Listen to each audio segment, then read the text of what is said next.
On this building here, this is the old Civic Center built in the 30s. Actually, it was a WPA project made by River Rock right here, available in Cottonwood. And Dick Kinney, our building master, took pictures of the actual building, puts them on Photoshop, and then shrinks them down to an HO size, and then prints them out and pastes them to the side of the cardboard,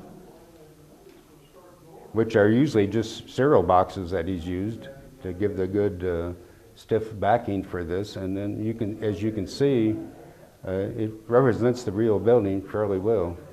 Point out each of the individual features on that. Okay. The doors, windows, etc. Go ahead, So, action.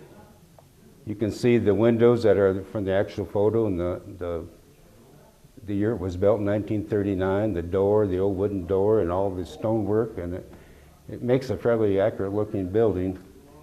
And here's the windows, and it's like a big gymnasium inside, a meeting place, so it comes out very well.